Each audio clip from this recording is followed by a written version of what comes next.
सत संगत जी, प्रेम और सत्कार से कहना जी, धान निरंकार जी। सत संगत जी, दास विनती कर रहा है, दास से त्रुटि हो जाए तो अपने घर के बालक समझकर क्षमा करिएगा। सत संगत जी, सत संगत जी, अक्सर आपने सुना ही होगा कि सुबह उठते ही यह 3 काम न करे, नहीं तो धन का नाश होता है। ऐसा तो आपने गांव में सुनने को अक्सर रोज मिलता होगा, पर क्या आप जानते हैं क्या यह सच है या झूठ? आइए सतगुरु निरंकारी विचार के माध्यम से सत्संग जी जानेंगे। गांव के मिट्टी में आज भी वो गंध है जो आत्मा को शुद्ध कर दे सत्संग जी। पर इसी गांव की गलियों में कुछ ऐसी परंपराएं जन्म लेती है जो अनजाने में सर्वनाश का कारण बन सकती है। जानेंगे एक ऐसी कहानी जो आपको झकझोर कर रख देगी सत्संग जी। यह एक कहानी ही नहीं, आपके जीवन की उन मोड़ की दिशाएं हैं जो बुरे से अच्छे की ओर ले जाएगी। तो प्लीज़ विनती है आपसे, इस वीडियो को छोड़कर देखने की गलती न करिएगा। शुरू से लेकर अंत तक ज़रूर देखिएगा और चैनल पर नए होंगे सब्सक्राइब ज़रूर से कर लीजिएगा। एक सत्य जो आज भी अधिकतर लोग जानते हैं, सुबह उठते ही 3 ऐसे कार्य करना जिसने धन, पुण्य और शांति सब कुछ छीन जाता हो। बात करते हैं उस कहानी जिसकी तलाश थी। गांव रामपुर उत्तर प्रदेश की शांत बस्ती में बसी, जहां सूरज की पहली किरण जब खेतों पर गिरती थी तो लगता था कि मानो धरती मुस्कुरा रही हो। उसी गांव में रहते पंडित राधेश्याम जी गीता, वेद, पुराण पढ़ाने वाले और साथ ही निरंकारी विचारधारा के अनुयायी। गांव के अधिकतर लोग उनका आदर करते, परंतु एक दिन घर ऐसा था जहां कभी बरकत नहीं। रामादीन का घर। रामादीन किसान था, मेहनती, ईमानदार था, पर फिर भी उसकी फसलें खराब होती। घर में बीमारी, झगड़े और पैसे की तंगी हमेशा बनी रहती। आखिरकार क्यों? राधेश्याम एक दिन जो रामादीन के घर पहुंचे, बोले, बेटा तुम रोज सुबह क्या करते हो, जरा विस्तार से बताओ। रामादीन बोला, कुछ खास नहीं, आंखें खुलने थे ही बिस्तर पर बैठे मोबाइल देखता हूँ, फिर उठकर गाली गलौज हो जाती है, कभी कभी झगड़े हो जाते हैं। लगातार ऐसे अब तो आदत सी बन गई है। हर रोज गाली गलौज होता है पत्नी से और फिर बिना नहाए खाए बैठ जाते हैं। यह ऐसा आलस के चलते हो रहा है। राधेश्याम जी के चेहरे पर गंभीरता छा गई। बोले, यह 3 काम तुम्हारे सर्वनाश का कारण बन रहे हैं, तुम अभी तक अनजान हो। सुबह उठते ही जो दृश्य हमारे आंखों में आती है वह दैनिक जागरण जो पहले संस्कार बनता है। पंडित जी बोले, मोबाइल पर वीडियोज खराब देख रहे, झूठी खबरें या गुस्से से भेजे मैसेज देखने से आत्मा दूषित हो जाती है। कहते हैं ना, कोई कुछ खराब चीज देख लेते हो तो के भक्त आज तो मूड खराब हो गया। कहते हैं, आपने सुना भी होगा सत्संग जी। मोबाइल पर अश्लील वीडियो, झूठे खबरें या गुस्से मैसेज देख कर के वैसे ही हमारा मन दूषित हो जाता है। जैसे नाली का पानी पीने से शरीर बीमार हो जाता है, वैसे ही सुबह सुबह मोबाइल या बुरे विचार जो आत्मा को रोगी बना देता है सत्संग जी। निरंकारी विचार कहते हैं कि जिसने सुबह प्रभु को याद किया उसने दिन का हर क्षण पवित्र हो गया सत्संग जी। और जिसने मोबाइल देखा वह विज्ञापन की दुनिया में खोकर अपने पुण्य खो बैठा। राधेश्याम जी ने आगे कहा, बेटा जब सूरज की पहली किरण तुम्हारे मन तक पहुंच जाए तो शांति और प्रेम से पहुंच जाए तो, पर जब वह तुम सुबह झगड़ते हो, गाली देते हो, क्रोध करते हो तो उसमें ऊर्जा का नाश हो जाता है। और जो परमात्मा को देना चाहते हो तुम ऊर्जा नाश कर देते हो झगड़े में। रामादीन सिर झुकाकर कहने लगा, सुन रहे हो ना सत्संग जी। निरंकारी विचार कहते हैं कि जिस घर में सुबह अपशब्द गूंजते वहां से लक्ष्मी तो चली जाती। जिस घर में प्रार्थना हो वहां स्वयं ईश्वर का वास होता है। सत्संग जी कहते हैं न बिन नहाए न खाए। बेटा तीसरा श्राप तो था, तीसरा पाप जो तुम कर रहे हो विनाश का और बढ़ रहे हो। वह कहता बिना नहाए खाए भोजन कर। यह शरीर केवल हड्डी मांस या पिंजरे का नहीं, यह एक मंदिर है। जो जिस तरह मंदिर में बिना स्नान किए प्रवेश निषिद्ध है, वैसे ही मंदिर में बिना स्नान किए प्रवेश निषिद्ध हो जाता है।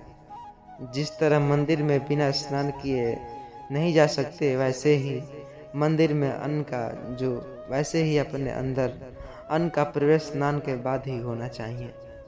सुबह का अन्न समर्पित हो जाता है अन्य देवता को। बिना स्नान के उसे खाना देवता का तिरस्कार माना जाता है।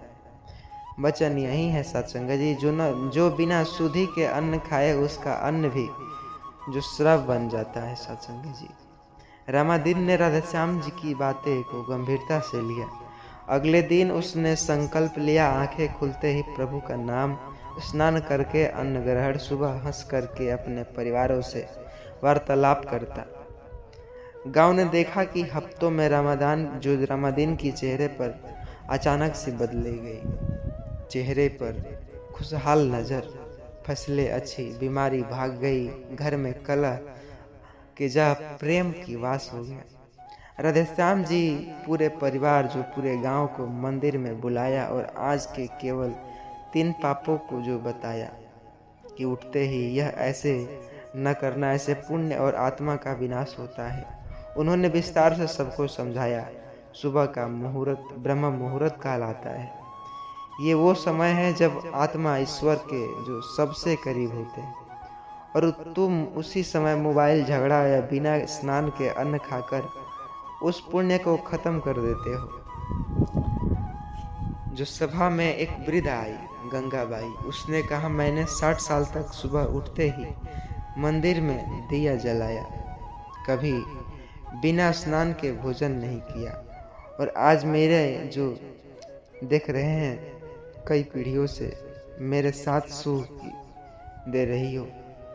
जिसने भी सुबह का यह पहला स्मरण किया, प्रभु का स्मरण बनाया, वह दरिद्रता तो नहीं हुआ, वह कभी दरिद्रता नहीं हुआ। गांव वालों ने तालियां बजाई, उसी संकल्प लिया कि अब सुबह उठते ही हम भी मोबाइल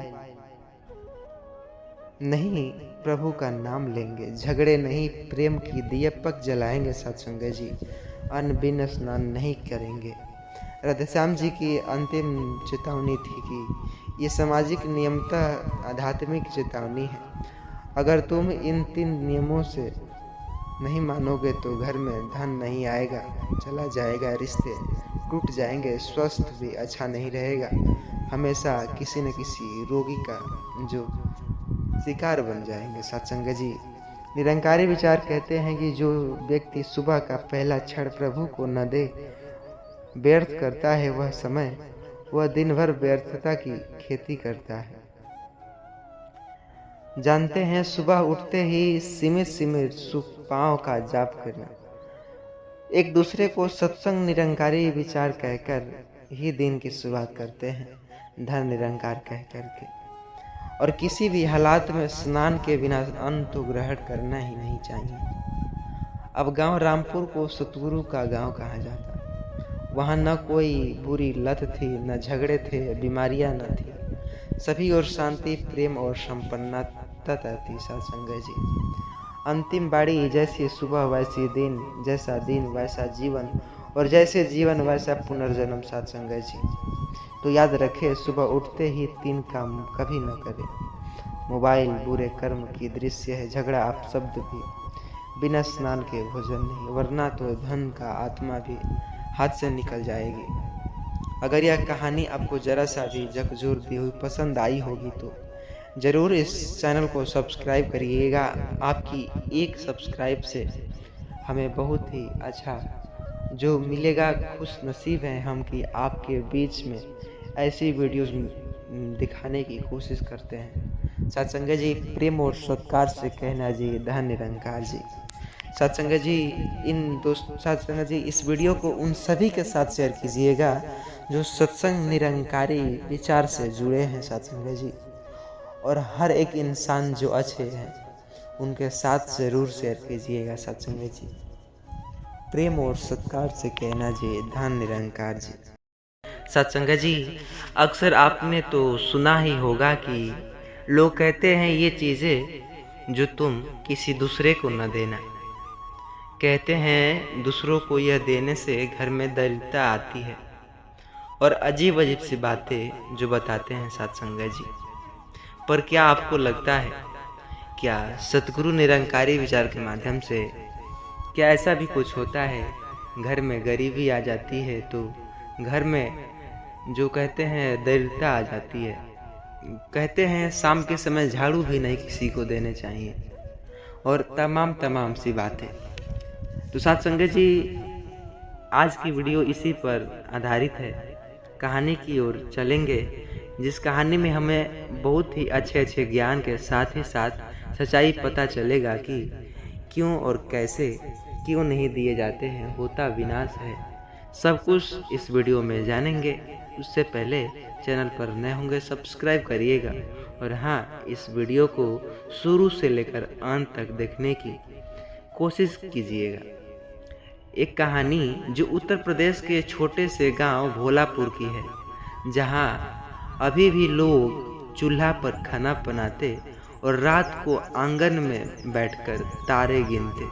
वहां का हर इंसान जो किसी न किसी मान्यता में बंधा हुआ था, लेकिन सभी को यह नहीं पता था कि कुछ आदतें, कुछ दान और कुछ व्यवहार ही गरीबी का कारण बनते हैं।